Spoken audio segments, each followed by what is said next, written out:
Hi hello నమస్తే అండి. ఎలా ఉన్నారు? అందరూ బాగున్నారా? నేనైతే చాలా బాగున్నానండి. మీరు కూడా బాగున్నారని అనుకుంటున్నాను. మరి ఈ రోజు వీడియోలో వచ్చేసి కట్టెగారెలు ఏ విధంగా ప్రిపేర్ చేసుకోవాలో చూసేద్దామా. మరి ఇంకెందుకు లేట్, వీడియోలోకి వెళ్దామా.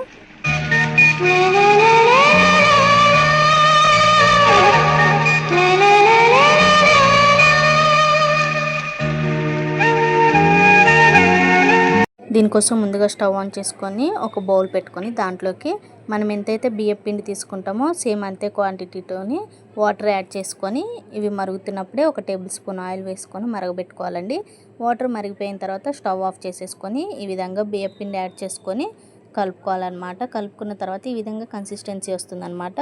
ఇప్పుడు ఒక బౌల్లోకి కూల్ వాటర్ తీసుకొని ఆ వాటర్తోని చేయి తడుపుకొని ఈ విధంగా ఒకసారి బాగా కలుపుకొని ఇప్పుడు దీంట్లోకి కొంచెం పసుపు, టేస్ట్కి సరిపడా కారము, అలాగే ఉప్పు కూడా యాడ్ చేసేసుకొని ఇప్పుడు దీంట్లోకి ఒక టేబుల్ స్పూను జీలకర్ర యాడ్ చేసుకోవాలండి.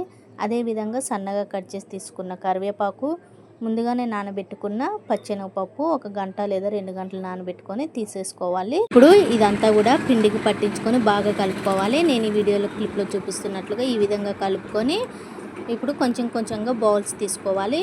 అదేవిధంగా ఒక ట్రాన్స్పరెంట్ కవర్ తీసుకొని దాని మీద ఆయిల్ స్ప్రెడ్ చేసుకోవాలి. ఆయిల్ స్ప్రెడ్ చేసుకొని మన హ్యాండ్కి కూడా ఆయిల్ రాసుకొని బియ్యపిండి మిశ్రమాన్ని చిన్న చిన్న బాల్స్ లాగా చేసుకొని ఈ విధంగా కవర్ మీద మధ్యలోకి పెట్టుకొని పైన ఇంకొక హాఫ్ కవర్ని ఈ విధంగా మడుచుకొని ఒక గ్లాస్ కానీ లేదంటే కప్పు కానీ ఏదన్నా ఫ్లాట్గా ఉండే ఒక బౌల్ కానీ మీ దగ్గర ఏది ఉంటే అది అవైలబుల్గా దాన్ని తీసుకొని ఈ విధంగా ప్రెస్ చేసుకొని ఇలా ఎన్ని వస్తే అన్నీ ప్రెస్ చేసుకొని తీసుకోవాలండి. కొంచెం కొంచెంగా తీసుకోండి. మరి ఒక్కసారి అన్నీ చేసేస్తే ఈలోపు ఆరిపోతాయి, మంచిగా రావు అన్నమాట. కాబట్టి ఒక వాయి వేసేటప్పుడు ఇంకొక వాయి చేసుకుంటూ ఉండండి. ఈ విధంగా చేసుకొని ఇప్పుడు ఆయిల్లో వేసుకొని ఈ విధంగా కాల్చుకోవాలన్నమాట. మీడియం టు హై ఫ్లేమ్లో ఉంచుకొని కాల్చుకోవాలి. ఇవి అంటుకుపోతాయి వేసినప్పుడు, వెంటనే తీసేయద్దు.